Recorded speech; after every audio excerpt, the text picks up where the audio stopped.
pack it in. It's all, it's all going to have to be water under the bridge. And oh, by the way, Ukraine should never get NATO protection, which definitely should be left up to Pete Hegseth and not the Ukrainian people. And I mean, it's just clear as day. Like, then the answer is like, I think there has to be peace. Like, what are you talking about? He doesn't care. He doesn't care at all. There are two potential outcomes that I can see out of this, other than the Ukraine just rejecting it and continuing to fight, which is a possibility, although Donald Trump will definitely leave them out with no weapons at that point. It's either that they are utterly conquered now, or they're utterly conquered in a few years. Yes. Because that's why Hegseth is like, well, no, obviously we're not gonna let them in. And Donald Trump has been talking about, we're not gonna have any sort of security arrangement going forward. It's because, well, we want to stop it now. Oh, I got peace. And then Russia in 2 years just invades and utterly destroys it. I think you're 100% right. Yeah, and by the way, like this is for the right, which is like, I want Trump because he's for peace. It's too chaotic. Well, yeah, when you just take the two conquering forces of Israel and Russia and say, you win. Yeah, I guess that's an end to the war, sort of. That's not difficult. That's not admirable at that point to say, oh, we ethnically cleanse one population and the other population's Russian now. I don't see that as an amazing achievement of diplomacy and peacemaking. Yeah, it's just about relenting. Just relent or be killed, and you will be killed, and there will be far more death. But I am really glad you brought up Gaza, because that's exactly what I was going to say, and the Palestinian people writ large. It's about annexing the West Bank, and yes, it's about Russia eventually annexing all of Ukraine. That's what they've wanted. That's what they've been gunning for. That's what every single aggressive move they have ever done has taken more and more and more Ukrainian territory. And I think if Trump and Putin have their way, that's what will happen. 100%. And by the way, Trump has said, if we can jump to graphic 3, he's invited Putin to the White House. And he's gonna meet him there. He's gonna go to Moscow, I guess, maybe scope out where he'll eventually live. And they might even meet up in Saudi Arabia, because all of the world's most corrupt and evil elites are now just their pen pals. They're just hanging out in different places and divvying up the world and saying, you can conquer them, and then I'm gonna take Greenland, and you've got Ukraine, and I get Panama. That's the world order. They say that this is less chaotic. Okay, that's one take, I suppose. In any event, that's all the time that we have for the show today. We're gonna go do our members' content, responding to Tulsi Gabbard and what's happened in the last day on that. But thank you, Francesca. As always, a pleasure to have you here. Thank you. Everyone check out the Bituation Room. Do that, and her show and Zateo as well. Yes. Thank you, everybody, for watching. Brett's gonna be here for Garbage People tomorrow. Go vote. For now, stay safe out there, stay sane out there, and we'll see you soon.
Welcome.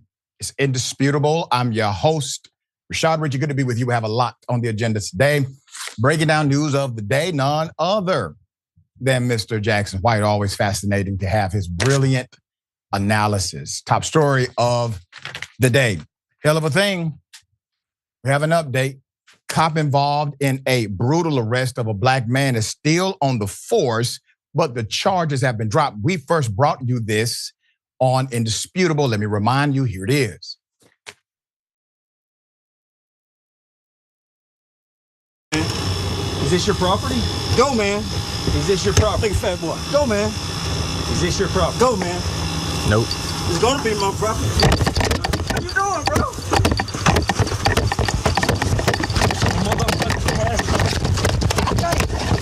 You must be stupid. What's going on, man? What's up? Help! Help! Help! Help! Help! Help! You wanna get big? Go! I'm not doing nothing! I'm not doing anything! Ow! Come on, stop, man! Stop! Stop! I ain't got no courage. We're resisting! Get him! We're resisting! Bro, I give up. Come on, man. I got no courage. Yes, I live here. This is my home, man. Come on, bro. Lay down. Come on, bro. Come on, man. I live here. Get down. I'm trying. I'm down, bro. I'm down. I'm down. All right, hand. I'm down. You remember that story? Remember the cops saying, bite them, get them. Completely against protocol. They're trained not to encourage that kind of vicious behavior from their canine. As a matter of fact, many question the use of canines, period, in law enforcement. So do I. Put up the picture full mass. I'm going to give you the background and the update. Mr. Marvin Long. Mr. Marvin was at home. He was illegally arrested, illegally brutalized, and illegally mauled by a canine under order from a cop. Members of the Sheffield Police Department in Sheffield, Alabama. This took place in 2021. If you recall, Mr. Long was charged with 2 misdemeanors, resisting arrest and obstruction, which are commonly known as contempt of cop charges, used by cops to punish citizens who may question their authority, which is protected by the First Amendment. On Tuesday, Carver County District Judge Mitchell Hayes dismissed the resisting arrest charge almost 4 years after the violent arrest that still affects man today. But none of the officers, none of the deputies involved from the Sheffield Police Department and the Colbert County Sheriff's Office were ever disciplined, much less criminally charged. Long's attorney, a good friend of mine personally and an advocate for justice, Mr. Harry Daniels, provided background on the arrest.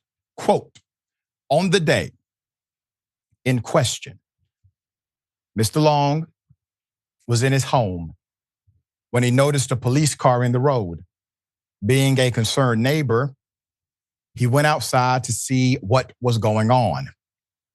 He stood by a marked police car that was blocking the road while he observed the police execute a search warrant on a house down the street. Subsequently, the police emerged from his neighbor's house from down the street with 2 individuals in custody. Harry Daniels goes on to say, the police approach the marked police car that was blocking the roadway with the 2 individuals. Upon approach, one officer told Mr. Long that he could leave and to get away from his car. Mr. Long adhered to the lawful order and moved away from the marked vehicle. Mr. Long and the officer exchange profanity to one another. Freedom of speech here.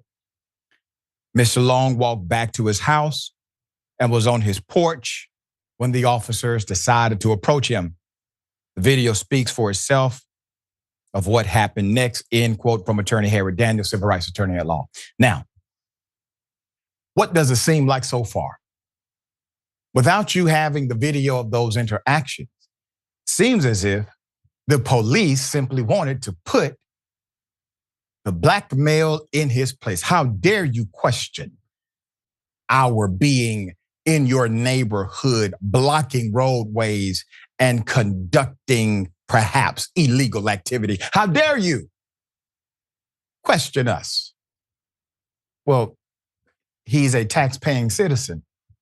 He has freedom of speech, constitutional rights are intact. He has a right to ask a question. He also has a right to utilize profanity, like it or not. It's freedom of speech as well. For you all to be so bad and big and tough, you all sure are triggered by very simple things. There's more.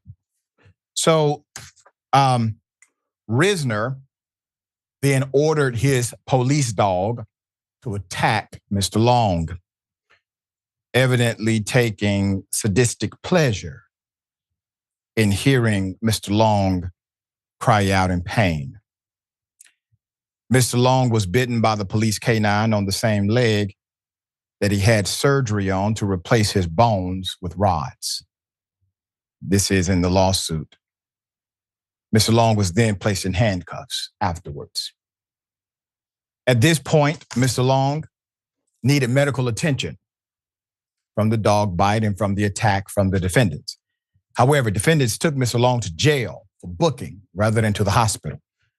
Mr. Long went to Shoals Hospital later and North Alabama Medical Center later because of the dog bite on his left leg, a knot on his head, and back pains.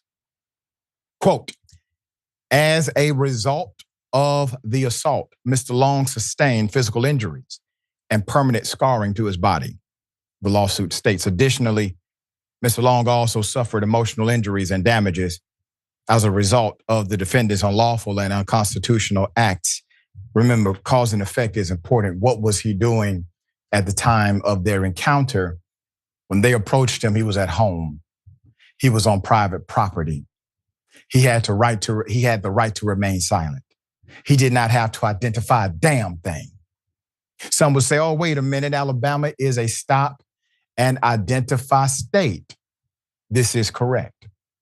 It only applies to public or publicly accessible property. It does not apply to private property. There's more. Meanwhile, a civil lawsuit filed against the cops from both agencies in 2023 remains pending. Listed as defendants in the lawsuit are Sheffield police officers Darian Fountain and Brett Evans, as well as former Sheffield police officer Max Dotson, Nick Risner. The cop who sicked the dog on him is not listed because he was killed a year before the lawsuit was filed. Also listed as defendants are Colbert County Sheriff's deputies, Mr. Tommy Mills, Bradley Skipworth, Tim Vanderford, Curtis Burns, Daniel Cruz, Tyler Evans, and Jonathan Harkins. Dotson, who was fired in 2023 after his initial conviction for assaulting a different black man, only for him to appeal the conviction and then get convicted again by a circuit court judge in 2024. He was sentenced to time served and given a $25 fine. This past December, Sheffield Police Chief Ricky Terry retired. You see, good Ricky here, officer not friendly, has served as the Sheffield Police Chief for 6.5 years. What do you have here? You have a culture of corruption, a culture. Infraction after infraction, protection after protection. And then it takes years for an ounce of justice to be served. We're talking about charges being dropped. They never should have been applied in the first place.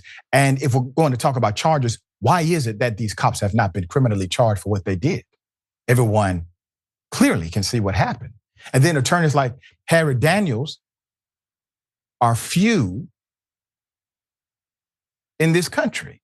One of the few willing to take cases like this, willing to fight for years in order to get justice for their client. Benjamin Crump is another. Sometimes the only way these cases get any level of justice is because of the civil rights attorneys who are willing to represent the victims in civil court. And believe me, their representation matters, because if it had not been for a civil rights attorney working to advocate for this black male, you may not get any charge dropped at all. But here we are. Dear brother, I am reporting on so many of these cases now where clearly there's a criminal offense by way of law enforcement, but now all of a sudden, all of these cases are getting dropped. And I can't help but to submit that this has something to do with the narrative of white supremacy and the election of Donald Trump. What say you? Oh, absolutely. Since Donald Trump's been elected, even outside of things like law enforcement, you see companies like Target, Walmart, Amazon getting rid of all their DEI programs, slashing their efforts to work with minority businesses of various sorts. Donald Trump, pretty much guaranteeing that police can get away with things because that's part of the platform, on top of everything else that he stands for. Now, this story, I couldn't help but think when I watched this of a story that Sharon and I covered on here. I think last week, actually. I can't remember what city or state it was in, but there was a white man like completely berating a police officer who had pulled him over. So he wasn't even in front of his property like this brother was. He was just outside somewhere being pulled over. I mean, he was yelling, screaming, being as disrespectful as he possibly could.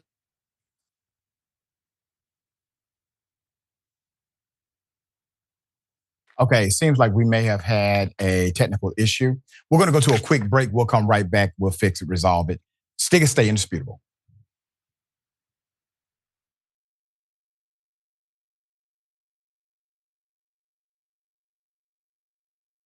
I don't care if you're Christian. In fact, I will fight for you to have your religious liberty and practice your Christianity. I believe in that.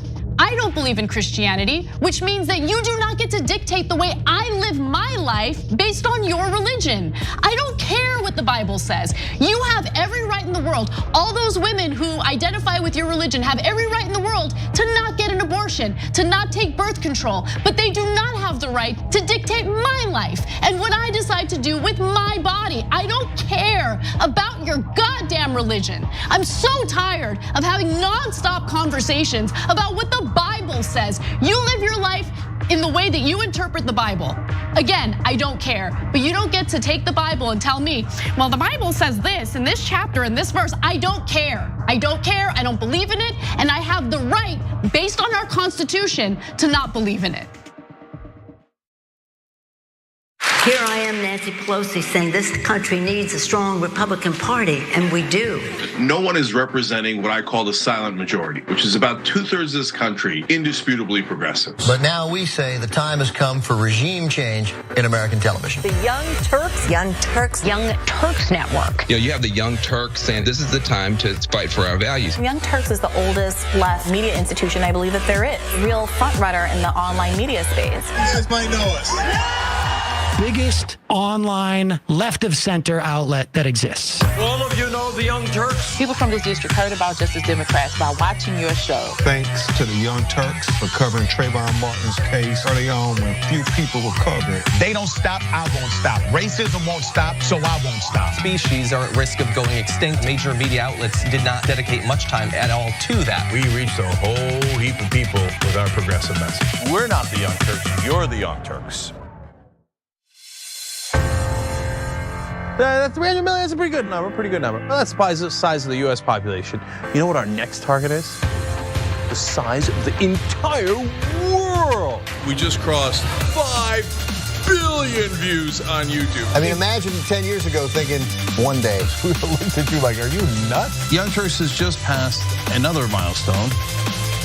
25 billion lifetime views. Damn. Elon, too strong, way too strong. That's 25 billion times someone watched the progressive message delivered to people all over the world. You know who helped to do that? You guys did. Our members and our audience are amazing, and they helped us to reach 2 generations, both millennials and Gen Z. They're both super progressive. And I gotta tell you, we're just getting started. Thank you.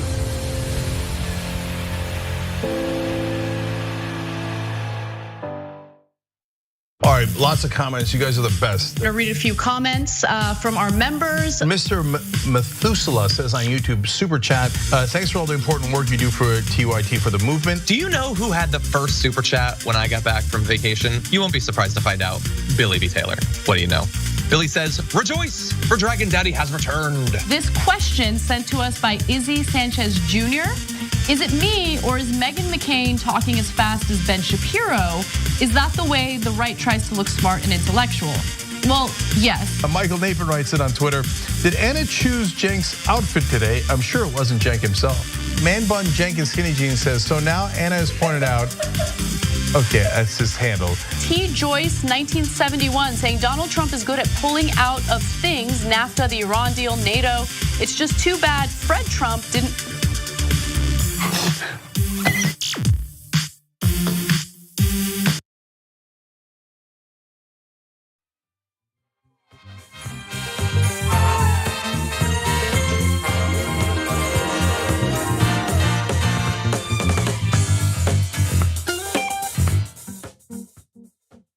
All right, welcome back. We got a lot of comments. Let me go to these comments. I appreciate everyone for joining the conversation. Always a reminder, okay, if you missed the show, please make sure you check us out on our podcast. We are available, Indisputable, the podcast, available virtually everywhere you get podcast at. All right, very thankful for the continued support. All right, what we got? We got a lot. I can only read a few. Thank you once again. Yep, that's right. Next to your reporter, dogs should not be used. You are putting the dog's life in danger without his consent. Not to mention, it's just a barbaric practice. Exactly. And you don't have to look no further than what? 1960s. Okay. Primary scenario. Use the dogs.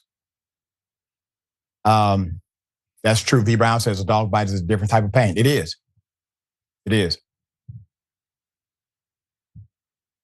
All right. Okay. Well, hell of a thing. Elon Musk's son, and really Elon Musk, both humiliate Donald Trump in the Oval Office. It gives you an idea of who's really in charge. Lil X. All right, here it is. And there was a hot mic that caught some of it. So first is this little gem. To restore democracy. This may seem like, well. You heard that too, right? You're not the president, you need to go away. I'll play the clip a second time. Just you watch and tell me if that's what he said. To restore democracy. This may seem like. That's what he said, but I'll go one better. Because he also said this. The prices from one year to the next are the same. And their mortgage over. That one's clear as day. He says, I want you to shut your up. And there's already people who are like, out of the mouth of babes. But let me just put this out there for your consideration. A child this young doesn't have this profound moment where he like tells off Trump. He just repeats things he's heard. I mean, damn, son. Trump wasn't even talking at the time. Put it up full mass. Let me explain what's happening here. All right. Here's my hypothesis. I believe that Elon Musk has one of those Neuralink devices hooked up to his son. And his son is basically saying all of the thoughts that Elon is currently having. That's just my hypothesis. Don't have too much proof other than his son just told the president of the United States to shut the up. Darth Vader. This is bad. We've seen stranger things in this world. And here's the other thing. Here's the other reality that's actually happening here. You see that picture?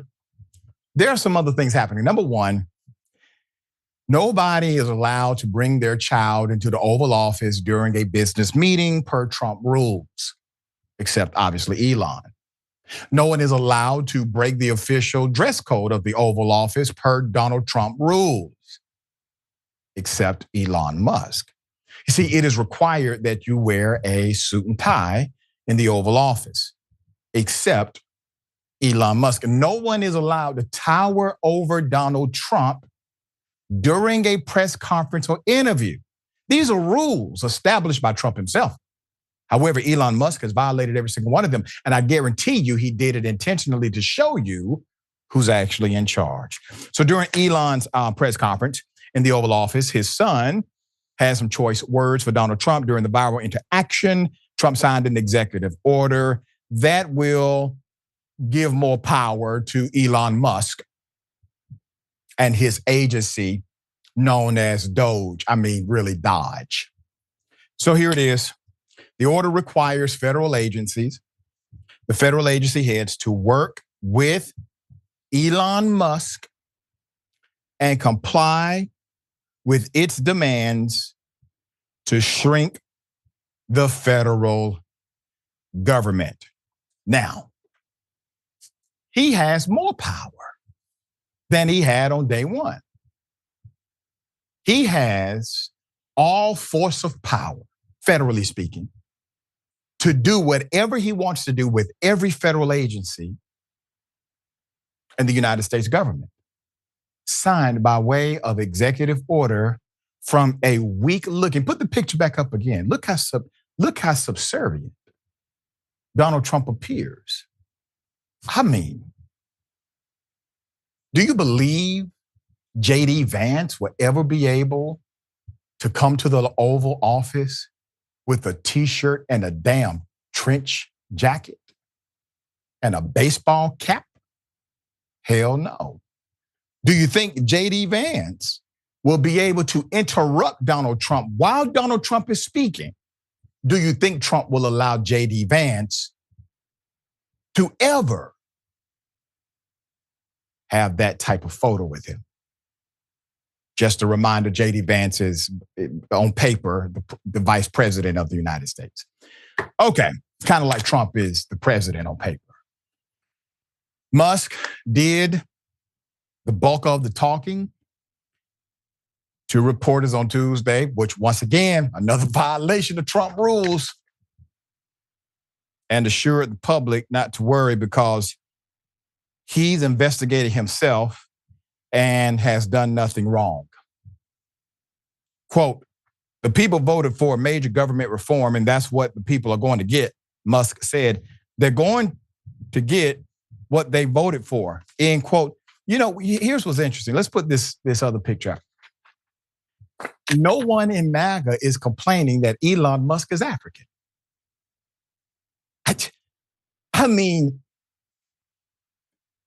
Imagine if Elon Musk was African. You know what I mean? Transplant. Right. Imagine that. Imagine if that's a black male towering over Donald Trump, getting more power than he had on day one, with his child running around telling Donald Trump, shut the up. Would MAGA be celebrating this moment? No. So the boy's mother, ironically, learned of her son's trip to the Oval Office through social media. Grimes says that her son, and listen, obviously, I can't pronounce the name because these aren't even real letters.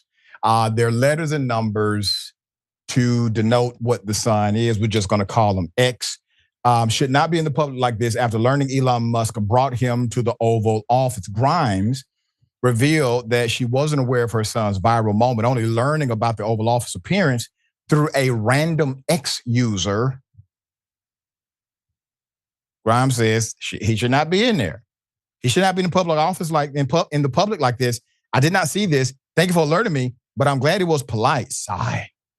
He wasn't polite at all. downright mean as hell. But that picture you had up, he was looking at Trump like, do something. Right. Say something if you want to. Yeah. Tizzy N is right, though.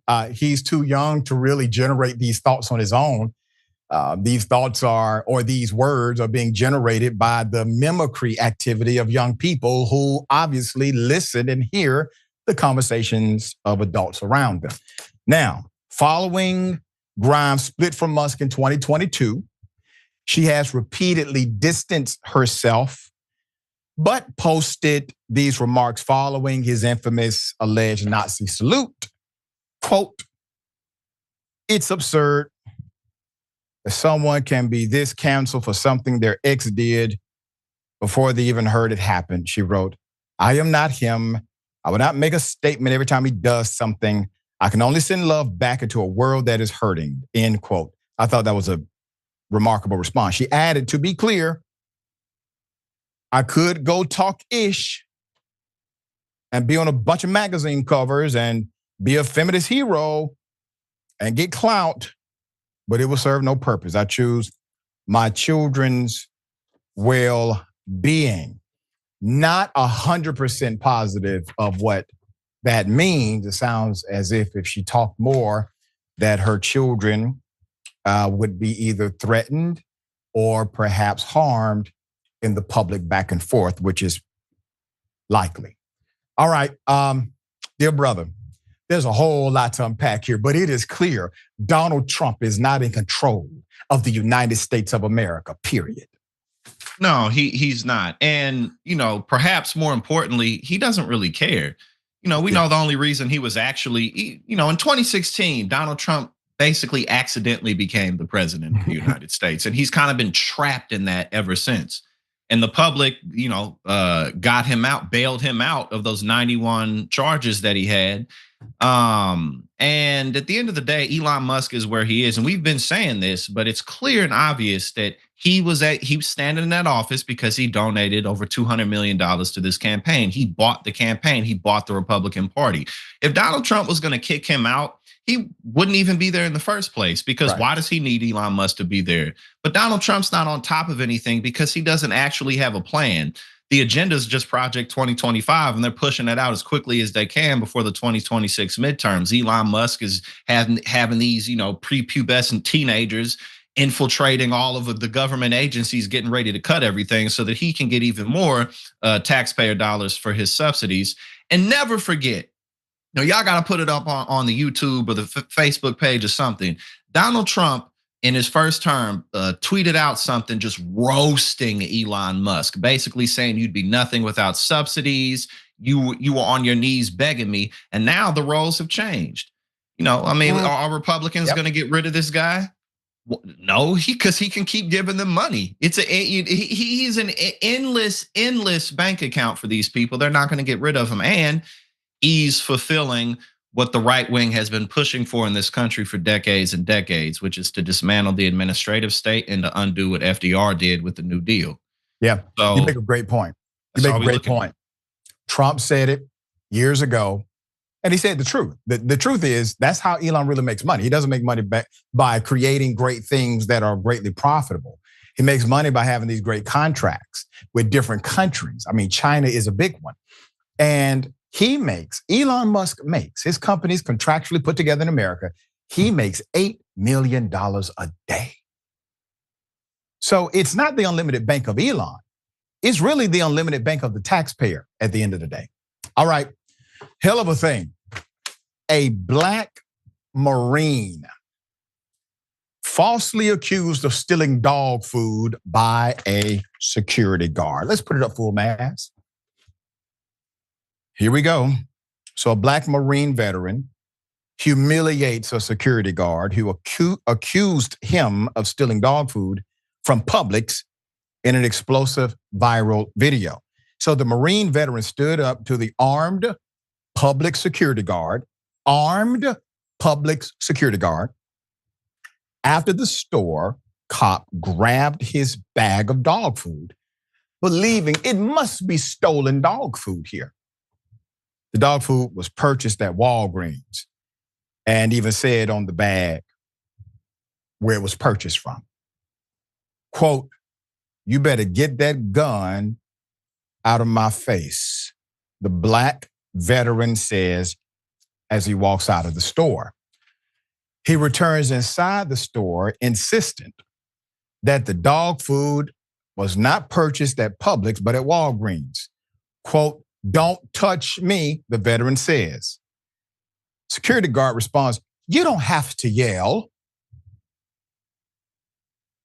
You better get that gun out of my face. I'm a Marine veteran with 7 confirmed kills. You just want to kill somebody," the customer claims. The security guard dismisses him as a tough guy, orders him to wait outside, okay? Here's what's next. "Hey, give me the dog food," the Marine repeats. "You're not going to steal my ish." The veteran grabs the bag from the cop, walks away. The video ends there. Customers who witnessed the confrontation seem eager to avoid any involvement. Okay, keep that picture up. He snatched the food back. That's a man who loves his dog. You understand? We need some more dog lovers in the world.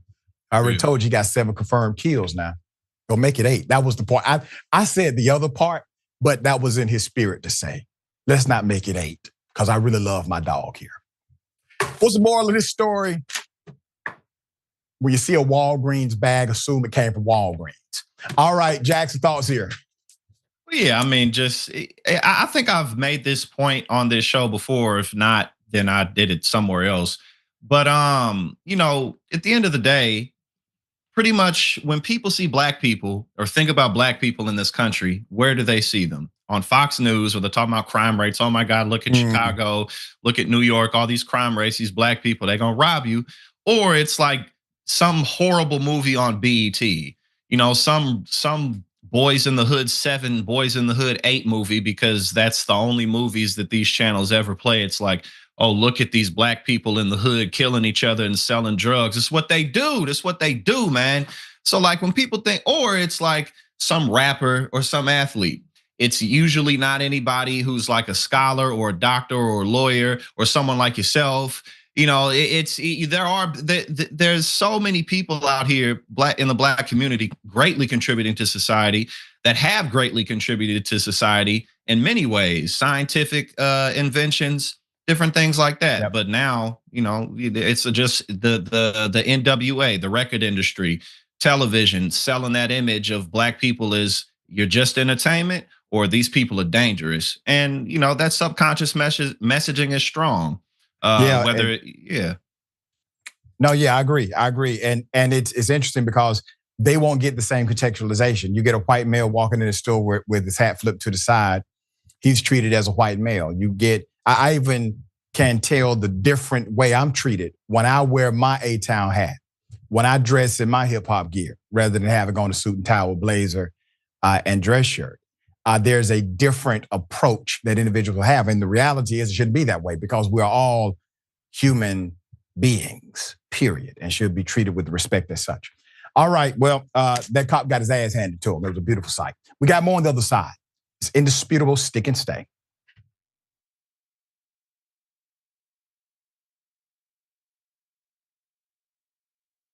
I don't care if you're Christian. In fact, I will fight for you to have your religious liberty and practice your Christianity. I believe in that.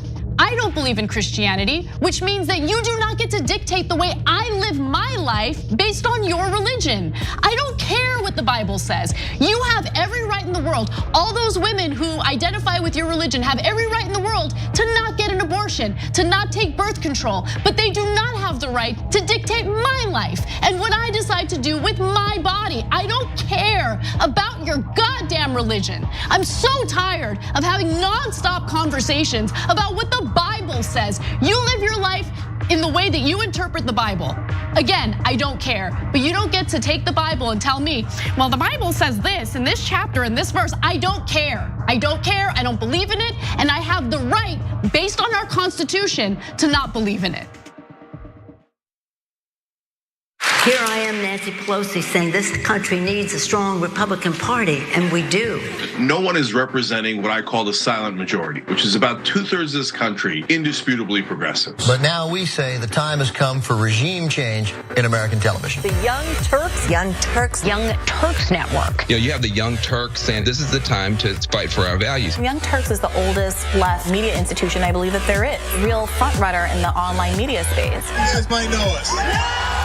Biggest online left of center outlet that exists. All of you know the Young Turks. People from this district heard about Justice Democrats by watching your show. Thanks to the Young Turks for covering Trayvon Martin's case early on when few people were covered. They don't stop, I won't stop. Racism won't stop, so I won't stop. Species are at risk of going extinct. Major media outlets did not dedicate much time at all to that. We reached a whole heap of people with our progressive message. We're not the Young Turks. You're the Young Turks. That 300 million is a pretty good number, Well, that's the size of the US population. You know what our next target is?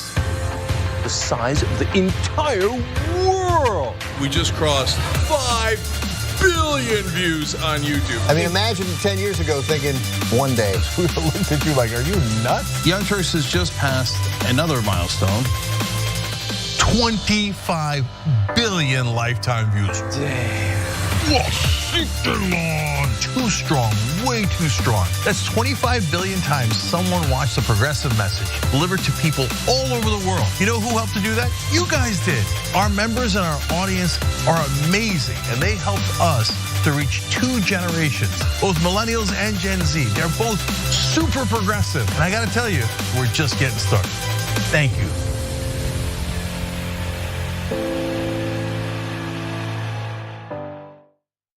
All right, lots of comments. You guys are the best. I'm gonna read a few comments from our members. Mr. Methuselah says on YouTube, super chat, thanks for all the important work you do for TYT for the movement. Do you know who had the first super chat when I got back from vacation? You won't be surprised to find out. Billy B. Taylor. What do you know? Billy says, rejoice, for Dragon Daddy has returned. This question sent to us by Izzy Sanchez Jr.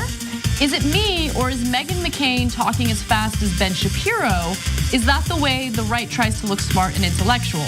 Well, yes. Michael Nathan writes it on Twitter.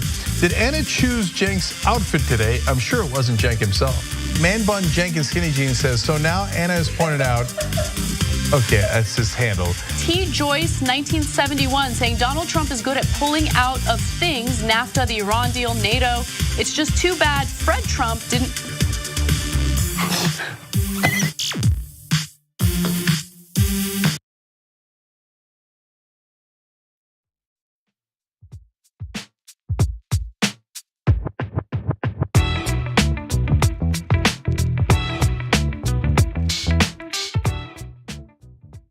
All right, welcome back. Always good to be with you. A lot of comments.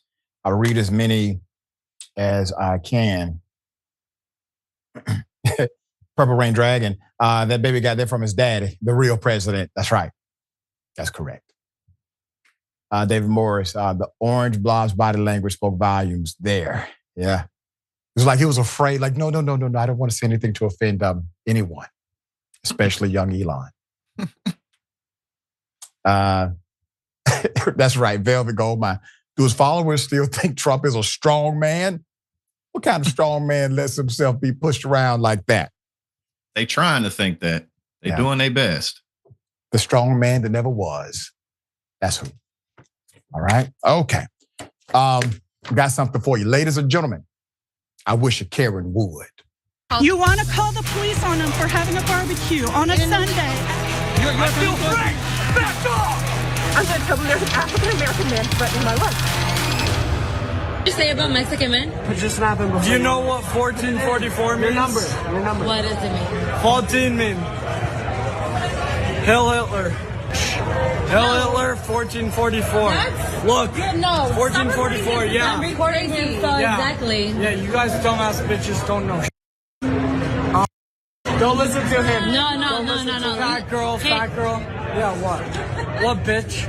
What, bitch? Come here, say something. You want to know something about Mexicans? Yeah, say something. You goddamn should be sliced at the throat at the border. We should slice you, goddamn at the throat. You want to know why? Come here. Bring the camera. No, I'm listening. I'm listening. Yeah, bring the I'm camera. listening. Wait. Bring the camera in. Yeah, I'm listening. You want to know why you goddamn should be sliced at their throat? Listen, because you guys are goddamn border hopper. Put it up full mass. Here we go. Since you want to be famous for being racist, sir, we are here to make dreams come true.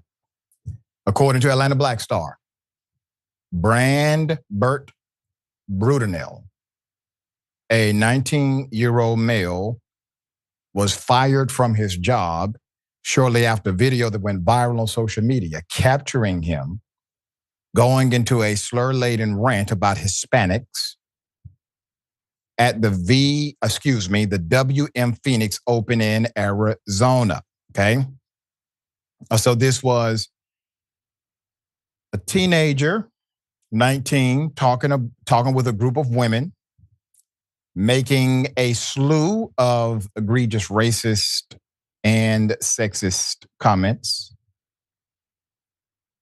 You, GD, should be sliced at the throat at the border. You want to know why you should be sliced at their throat?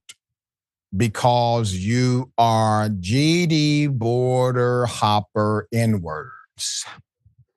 Yeah, okay. Brudenell also alluded to the white supremacist symbol 1488. We've talked about that before and indisputable during his tirade, but he botched the last two numbers as he recited them. You know what 1444 means? Hail Hitler.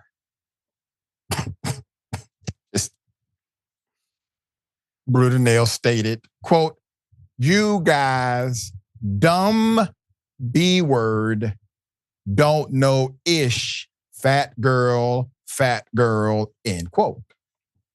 According to the Anti-Defamation League, the first two numbers in the symbol are shorthand for the 14-word slogan. Quote, "We must secure the existence of our people and a future for white children," end quote.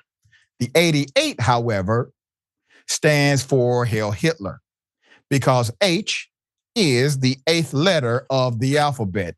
White male, I'm trying to help you understand your racist code better, okay? Looks like you missed a Klan meeting or two.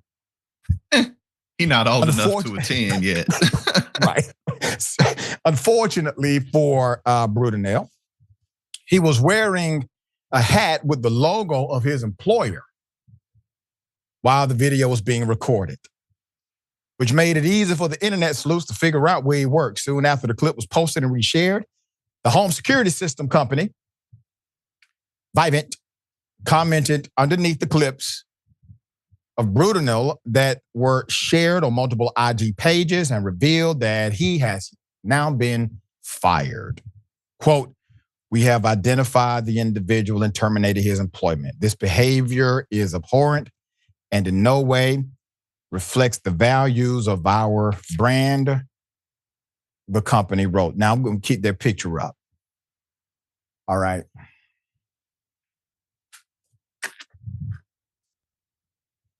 He works for a security system company. That's the last guy I want in my house securing my security. Shortly after the video was recorded, the young man was actually arrested on multiple unrelated charges after he was caught walking the grounds of the TPC Scottsdale course where the golf tournament was taking place. According to azfamily.com, Brudenell was caught walking near the course. The course's second hole on the 6th of February after the grounds had closed for the day. When officers first approached him, he refused to leave. Event security at the course told police that the young man had run from security guards when they first encountered him wandering the course.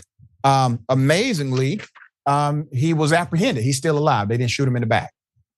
Authorities arrested Brudenell and charged him with criminal trespass, refusing to provide a truthful name, being under the age of 21 with liquor in the body. His eyes appeared red and watery in the mugshot. Police were later notified about the video featuring him and his racist content They filed an incident report, launched an investigation, and they're in contact with the person who posted the clip. Unrelated, obviously the Trump administration is considering a full pardon. I made that part up, but I'm sure it's kind of halfway true. All right, Jackson, thoughts here? MAGA is just a nationwide social club for dumb white people. That's really what it is. That's what it is. I mean, these people are just like loudly and proudly stupid and wrong about everything. And how American is that? I don't have to know anything. I don't gotta have any experience. I don't gotta be deserving. I just deserve, I just give me what I want because I'm an American. These people just walk around basically just like, that's what I think of when I think of these people, especially at this point. Like the first thing Trump did when he got in office is raise prescription drug prices and start trying to arbitrarily cut everything via executive order. Elon Musk running everything, and these people are still like, So like, what are you really gonna do with them? And what? One last thing. I just laugh when people, all the people who are trying to say like, oh no, racism has little to do with why Trump won. Like, no. Give me a break, man. Give me a break. Let's put the picture back up, the mugshot here. Because, sir, I want you to be all you can be. So I really encourage you. Start back going to your Klan meetings. You got to know the difference between 1444 and 1488. That was just embarrassing. I was embarrassed for white supremacists when you said that, sir. All right? Listen, you're young enough to get your life together. You're young enough to outlive any mistake you've made. Let this be a lesson to you, young man. You're 19 years of age. You have been corrupted by individuals who are corrupt. You believe that you are different. You believe that somehow you are special, that you are supreme. But the reality is, individuals like myself and many others, they know the real truth. The truth is you feel small.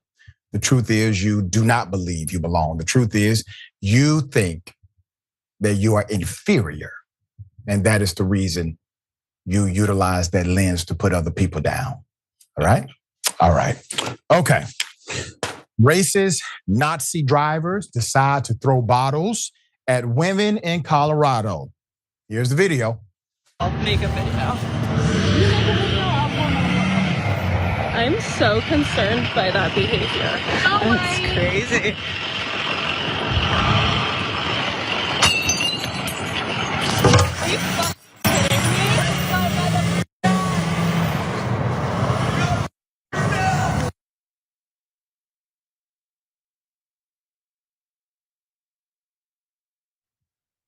All right, put it up, full mass.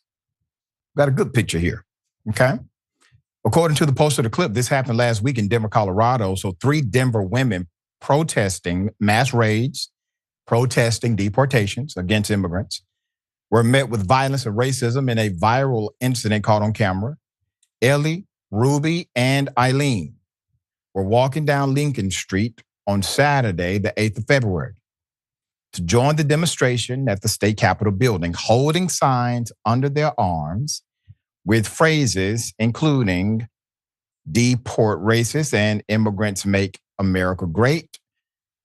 But as they moved between 10th and 11th Avenues, 2 men in a passing truck shouted, quote, "White power, Nazi power, and F you" at the women, they say.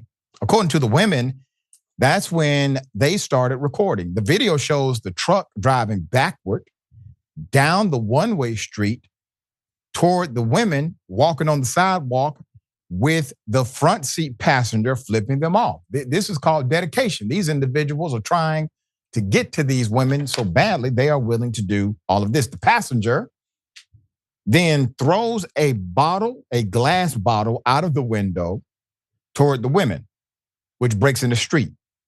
He throws a second glass bottle that reaches the sidewalk, shattering at the women's feet. The truck is then seen speeding away like cowards down Lincoln Street as the passenger screams MF and throws a Nazi salute out of the window. listen, I'm from Glenwood Road. I don't know how any of that is gangster. I have no idea how that action is perceived as hardcore anywhere. Okay. Quote, it made all of our hearts drop, Ellie says. We were worried they would pull out a gun. We weren't sure what was coming next.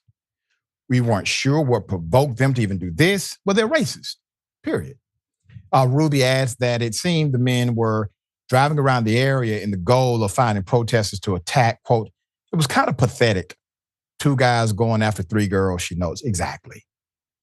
The women who asked not to share their last name say they believe that they were targeted because of their gender and age. They're all in their mid-20s, noting that the truck driver and passenger did not go after nearby men who were walking to the protest. 2 of the women, Ruby and Eileen, are also Hispanic. Ruby says her mother, a nurse who immigrated to the United States from Mexico, has experienced increasingly frequent acts of racism and discrimination from her patients in the last year. Quote, people feel emboldened, end quote. Ruby says, quote, it's only going to keep going up. These kinds of incidents, even being in the march, as great as it felt to be with the community and use our voices, I couldn't help but think, what else is going to happen? I haven't even made it to the march and people are already throwing glass, end quote. Ruby and Eileen both grew up in Colorado, and all 3 of the women have participated in protests in downtown Denver on numerous occasions, including those held by Black Lives Matter and the Women's March. None of them have faced violence before now. The women immediately reported the incident to a nearby state trooper, providing the vehicle description, license plate number as well, but, quote, nothing has been done, Ellie says. The cop made it seem like it was not illegal because the glass didn't hit us. Ellie continues, they said that it's not their zone and they only protect the Capitol, which is untrue. They do have state jurisdiction. Trooper Gabrielle Moultre, the Colorado State Patrol, says they have passed the report and vehicle description to the Denver Police Department, who went out to look for the party. However, a DPD spokesperson told Westward they have no record of the incident of the vehicle until Monday, 2 days after the attack occurred. The case is now under investigation. No arrests have been made, according to the DPD. So anyone with information is asked to contact Metro Denver Crime Stoppers. The phone number is 720-913-7867. Once again, 720-913-7867. To the beautiful souls who decided to take time, volunteer, protest the madness that's happening, I thank you. You are doing the work that is required. You are part of the light. They are not. You are part of progress. They are not. You are doing exactly what is inside of your soul to do because you understand what's happening in this world. Because of that, you have been selected, you have been chosen, you are among those who will complete the cycle to make sure that this bigotry, racism, and insane behavior does not permeate to our children, children's children, and beyond. It is because of you we have a bright future. I thank you for what you do. Jackson, thoughts here? I just kind of want to add on to the last things that you were saying. You know, these types of people, you know, may be emboldened right now. They may feel like they're the winning team. They may feel like they headed towards a championship, but at the end of the day, they've already lost. You know, there's no stopping the world from heading where it is, and the future's always in motion. You know, you can't kick all the black and brown. You can't put all the black people in prison. You can't kick all the black and brown people out of the country.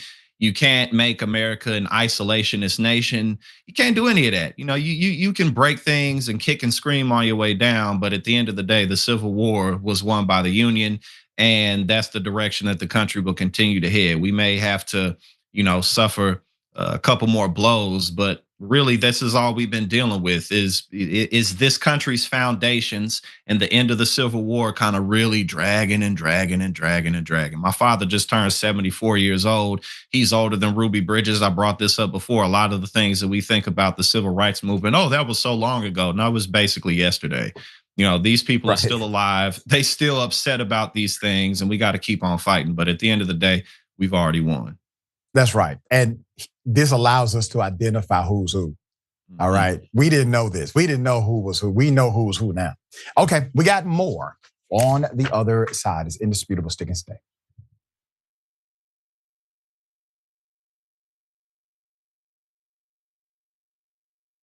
There's one reason why healthcare is so messed up in this country, and that's because of our money in politics situation. Because those industries that are deeply corrupt can just simply purchase all of Congress. And then the problem never gets fixed because of that bribery. Mike. Yeah, I mean, it's greed, and it's the greed of politicians, right? I mean, so everything they do is dictated by the donors and the money. I mean, I shouldn't say that, not everything. A lot of what they do is, and I do think that there are people who do things in spite of the fact that they have to raise money and often don't get that money and often don't win because they don't, but are in there fighting for ideals that they believe in. Bernie Sanders is certainly an example of someone like that.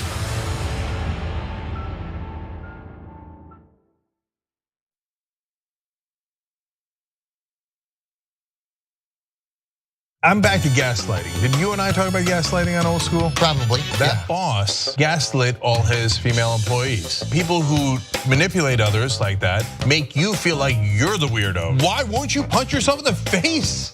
What is wrong with you? And you're like, oh my God, I feel so bad. Why didn't I just punch myself in the face and poke my eye out?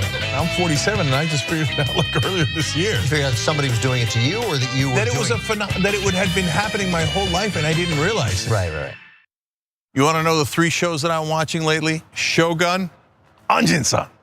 Those guys are badasses. Then you go to the Duttons, Yellowstone. Now they don't always do it right, but they are badasses. But the 3rd show has the biggest badasses of all, the Young Turks. Live every weekend. Sick that I was so good. God damn it. Okay, live. Weekdays at 6 o'clock Eastern. That's what I meant. Anjin-san. How do you know if you're a populist? Easy. Do you work for the donor class? You don't? Great, you're a populist. Okay, so the establishment takes money from the donors and serves the donors. The mainstream media takes money from advertisers, and they are giant corporations themselves, and they work for themselves, and they work for the powerful. If you care about the average person, and you want the average person to have better health care, better wages, a better life, and you hate corruption, congrats, you're a populist. All right, Amazon Prime members, here's how you can subscribe for free on Twitch. Start by linking your Amazon Prime account to your Twitch account, and then click that little subscribe or resubscribe button below the stream on Twitch. Scroll down and select the subscribe free with Prime button, and then you're finished. Close out immediately and share your little subscription alert with the chat. Send a cute message along with it, and bathe in the sweet, twitchy, Bezos-funded love. Hashtag Bezos Bucks.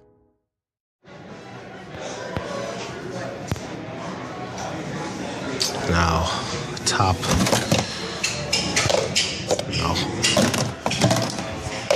No. No.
All right, welcome back. Always good to be with you. A lot of comments. Let me read as many as I can. Over 9,000 into the dragon. If we ever get progressive leadership in charge, these fascists will be filling up the MAGA tears reservoirs. That's right. It is going to happen. Also, Burning the Kiwi Dragon, a couple of incels who aren't in sales. Yeah, that's good. I like that. Antonia Ladmarot, real men protect women, only weak men hurt women. Yeah, and the whole fleeing and running away and screaming white power. True colors are shining through here. It's called racism. All right. Hell of a thing. A Taco Bell security guard slaps a black woman for trying to order. I'm going to go to the video and provide some commentary. Here it is.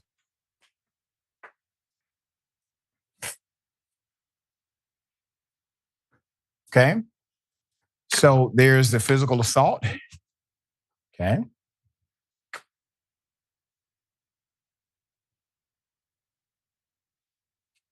Obviously, uncalled for, put it up full mass.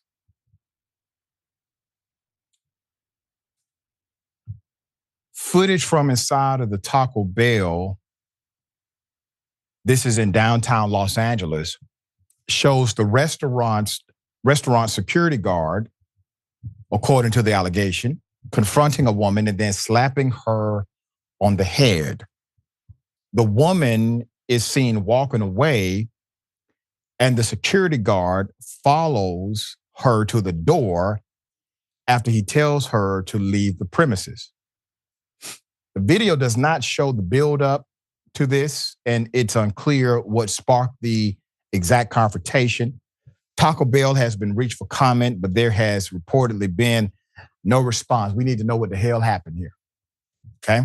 So this is one of those videos where we don't have the rest of the story. Obviously, we would assume that Taco Bell has video cameras for the safety of their employees inside of the building and maybe right outside of the building.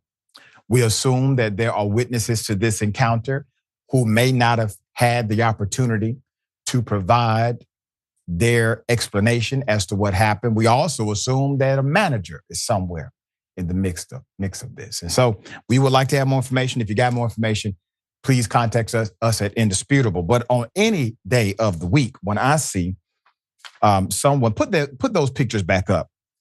When I see someone who is allegedly in authority, a security guard at a facility, strike somebody, especially a female, in this manner, obviously it is going to raise a significant red flag with me. And even though we may not have all of the additional details, I can present it to ask for more, and that's what's happening. Jackson, hell of a thing. Not a lot of information forthcoming. Sometimes that's indicative of a red flag as well. What say you? Yeah, I mean, I just, especially if you're in a position to keep people protected, first and foremost, there's no reason for him to have put his hands on her like that at all. Before you actually hit somebody, I mean, like, I've been a security guard before, and you know that you're not supposed to actually strike anybody. For, lawsuits, liability purposes, You can get the establishment in trouble. So like, you know that that's really not a part of the job. If you're a security guard, it's not your job to assault people.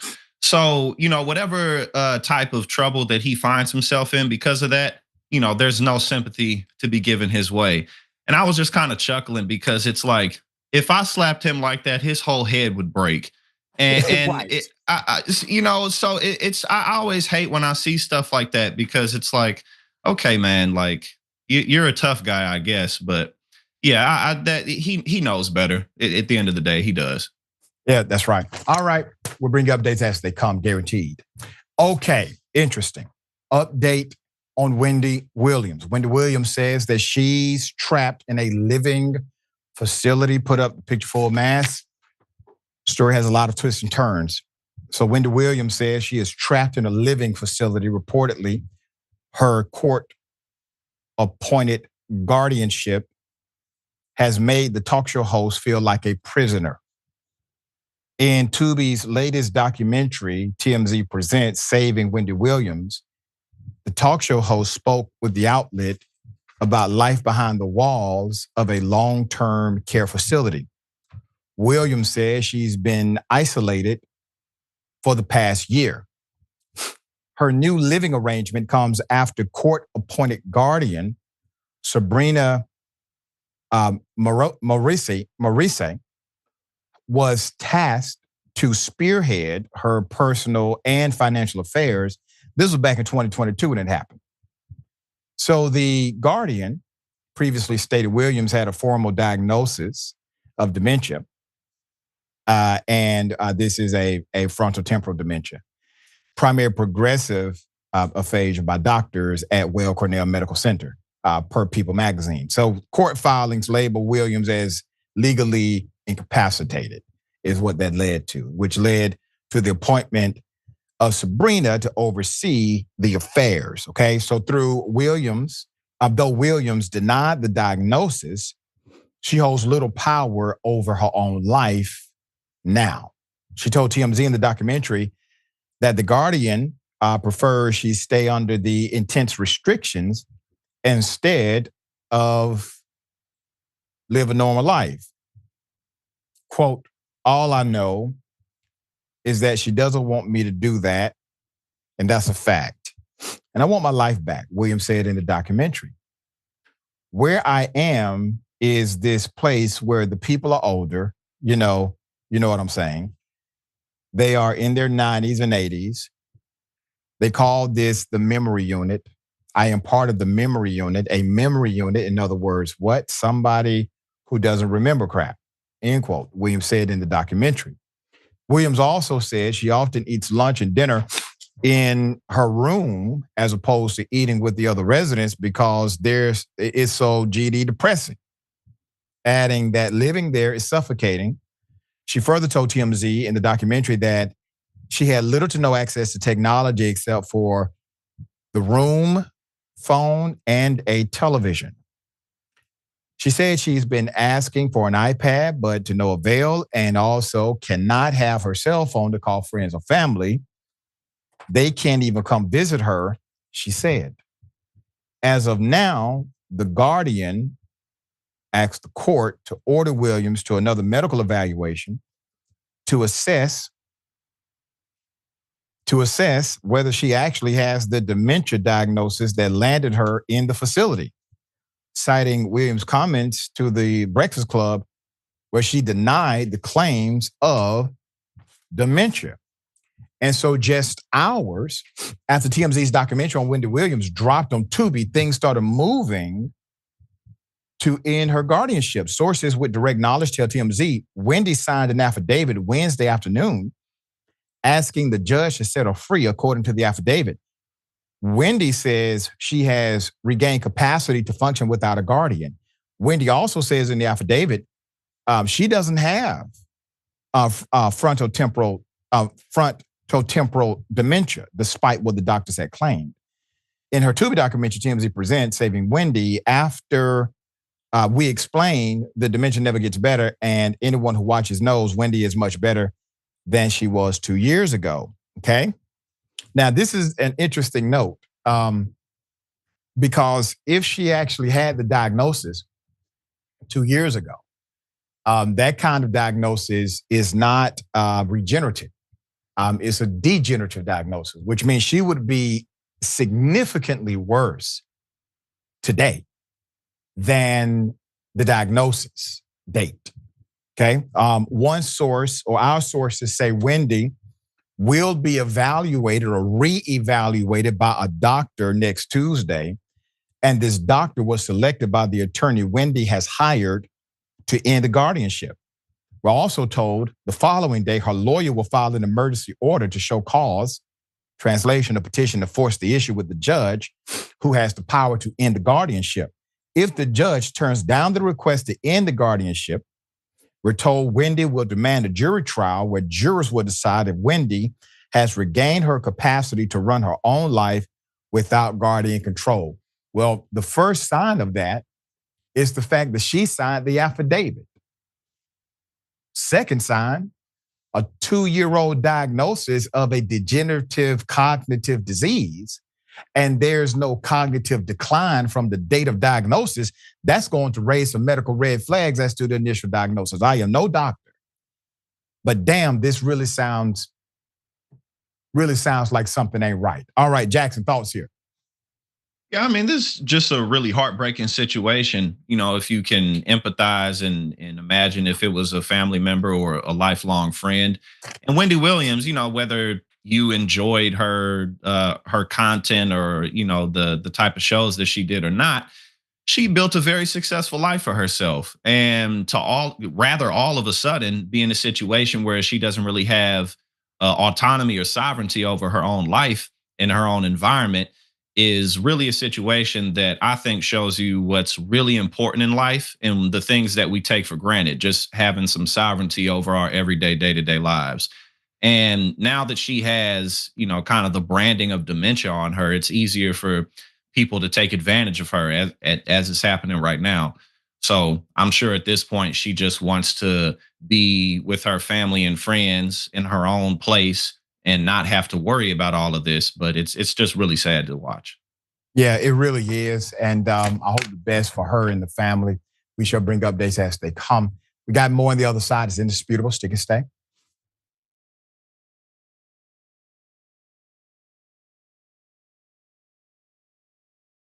Indisputable is still the fastest growing news show in America compared to CNN, Fox News, and 30 other networks. We tell the truth on Indisputable because the truth is indisputable. We go places that other news media outlets refuse to go. When there were human rights abuses happening at the Victorville prison, guards and members of the community contacted us. You, through your investigative reporting, unearthed very troubling allegations about specific forms of abuse and discrimination in the federal prison system. It really doesn't take much to be a trusted voice.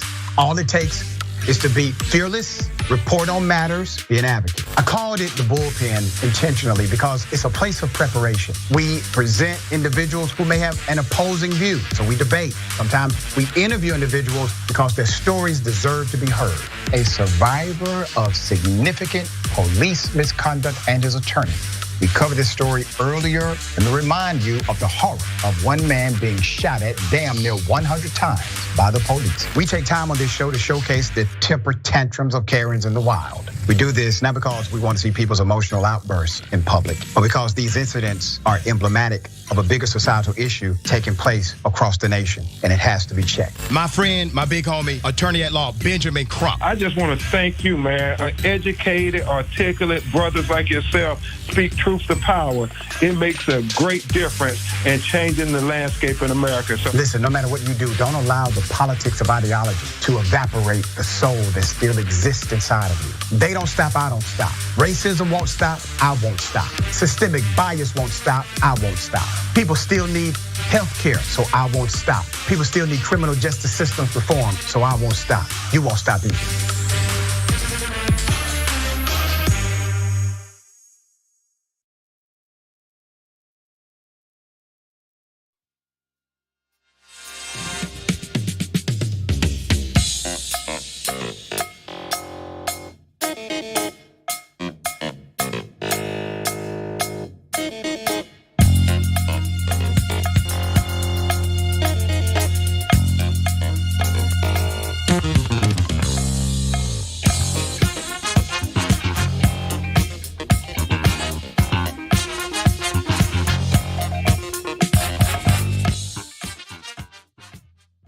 All right, welcome back. A lot of show left. Let me read some of these amazing comments. Greatly appreciate everyone for joining the convo. Okay.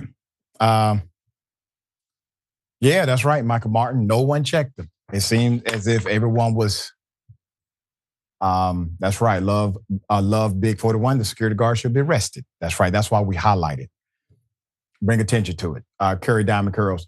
She looked a little disheveled, but that's no excuse for assaulting her. And see, that's the point. It may be because of his interpretation of her look, of her bewilderment, but still, no matter what's happening, even if she was a bit rowdy for some reason prior and we don't know about it, there's no excuse to slap a human being and you are in a position to work for that restaurant. So hopefully this brings some light to it, and I'm hoping that people respond. The woman has a hell of a lawsuit, in my opinion, to file if things align for her. All right, we have an update. Cop convicted of killing a black man at a gas station. I'm gonna go to the video and bring you the update. Here it is. All right, Pete, do me a favor, going to step out. Step out for me, please. No, I don't really want to get on. Okay, I'm not asking you right now. Step out for me. Hold on. Why? No. Can I know why? Because you're not coming back on file, man. Hey, step out of the car. Can I know why? Because you're not coming back on file for me. What does that mean? Step out. You're not coming back on. You can't figure out who you are. Listen. Hey, What do you let mean it you out. can't figure out who I am? Because it's not coming back on file. You better come out now, dude. Take my phone. Hey. Okay. You gonna cooperate or what? I'm gonna cooperate. Okay. Put your stuff down. Get out. Can you stop holding me? You stop touching me. I don't want you reaching for anything, man. I'm not reaching for anything. I'm not reaching for anything. Okay, step out. Okay. I'm not reaching for anything. I'm not reaching for anything. Dude, stop. Turn around. Hey, 5, 9, 10, 3. Stay in the car. Put it up full mass. In an update in New Mexico, Las Cruces Police Department, police officer Brad Lunsford, a former police officer, was found guilty Wednesday of voluntary manslaughter in the fatal shooting of Mr. Presley Ease. Lunsford had pleaded not guilty. His attorney said he will ask the judge to review the verdict for its legal sufficiency. Quote, while I respect the jury's verdict, I am extremely disappointed in it. I didn't believe the state met its burden, he said in an email to the Associated Press. So prosecutors said he shot Mr. Presley at point blank range in a scuffle after police responded to a 911 call from a gas station attendant who reported that the young man stole a beer. Presley allegedly placed his hand on a second officer's stun gun before being shot. The Attorney General, Raul Torres, said the use of deadly force was not reasonable, noting that Lunsford immediately drew his service weapon and shot Mr. Presley in the back of the head. Quote, today's verdict reaffirms a fundamental principle. No one is above the law, not even those sworn to uphold it. Officer Lunsford's actions were not just a tragic lapse in judgment. They were an egregious abuse of power that cost Presley Ease his life. Torres said in a statement, that's the AG, after the verdict was announced. The charge of voluntary manslaughter with the firearms enhancement carries a possible sentence of up to 9 years in prison. Evidence at trial included police body cam footage of the confrontation, with police pulling Mr. Presley Ease from his vehicle, and the struggle ensued. Let's go to Philip Stinson. He's a professor of criminal justice at Bowling Green State University in Ohio, and said most fatal shootings of on-duty officers are determined to be legally justified under precedent stemming from two 1980s era U.S. Supreme Court rulings. Quote, it is incredibly difficult for a prosecutor to obtain a conviction in a jury trial in one of these cases, and that's because jurors are very reluctant to second guess the split second, often life or death decisions of an on-duty police officer in a potentially dangerous street encounter. Anything can happen, but it's only in the most egregious cases. So records compiled by Stinson, university colleagues, and students through the Police Integrity Research Group show that 205 non-federal law enforcement officers have been arrested on criminal charges of homicide or manslaughter over the past 20 years, resulting in 66 convictions, 27 convictions of them for manslaughter, homicide. Quote, if you do get a conviction, is often for the lesser offense, Stinson said, and that is correct. We're not talking about a statutory dynamic, state law, federal law. You're talking about case law contextualized through decades-old Supreme Court cases. Now, if this attorney gets what he wants, I'm talking about the defense attorney. If he gets a judge, that judge should look at the verdict for legal sufficiency. And somehow this judge comes to the conclusion that the verdict is not legally sufficient. Here's the problem with that ruling, that potential ruling. If the verdict is not legally sufficient, that would have meant the charge is not legally sufficient.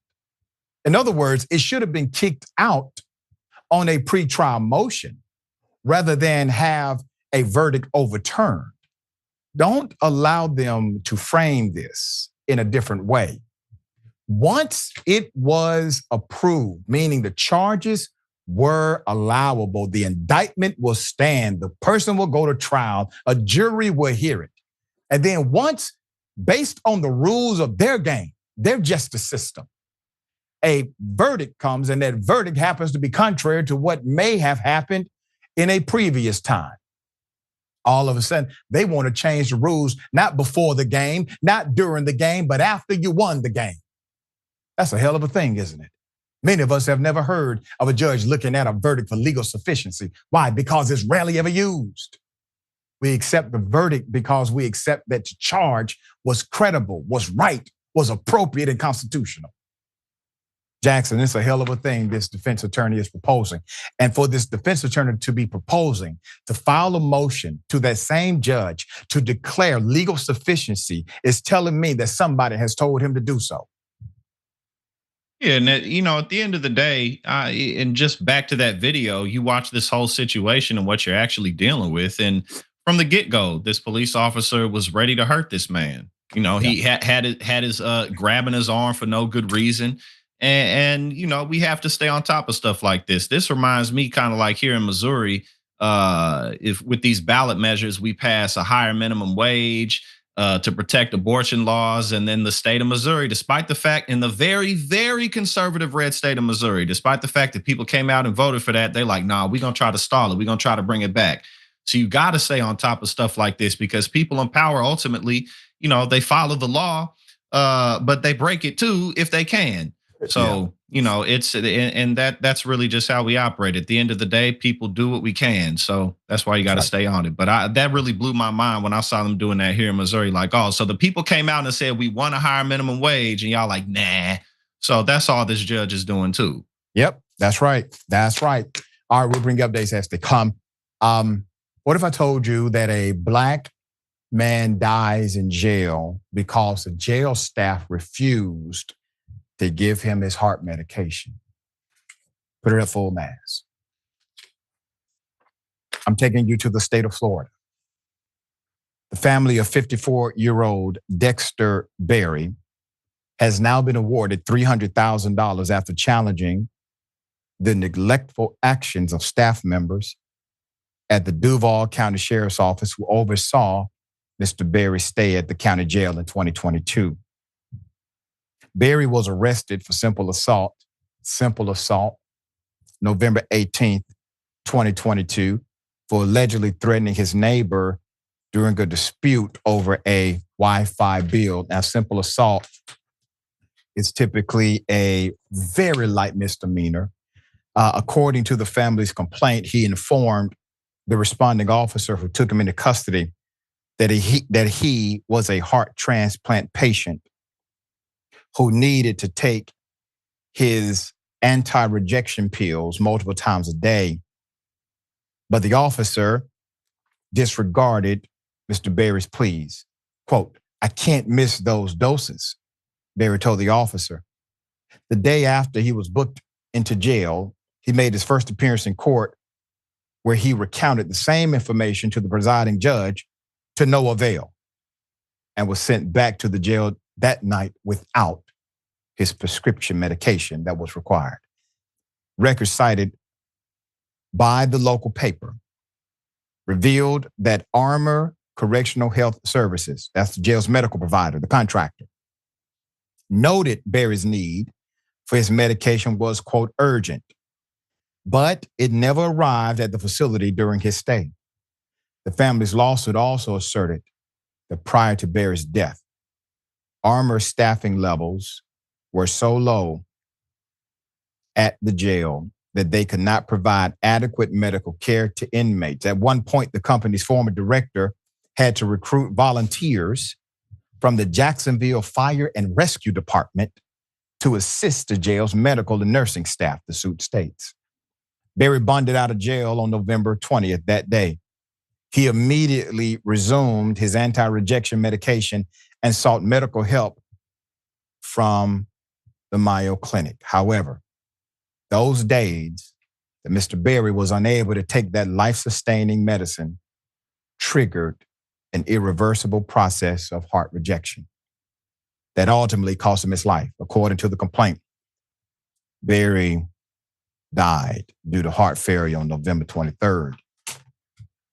The Duval County Medical Examiner's Office did not conduct an autopsy on Berry's body, prompting the family to hire a certified pathologist to perform a private autopsy that concluded Mr. Berry died of cardiac arrest due to an autoimmune reaction and the rejection of his heart transplant. Berry was diagnosed with congestive heart failure in 2008, waited 12 years in order to receive that new heart. After receiving the transplant in October 2020, he diligently followed his physician's instructions to take the anti-rejection medication multiple times a day, the lawsuit says.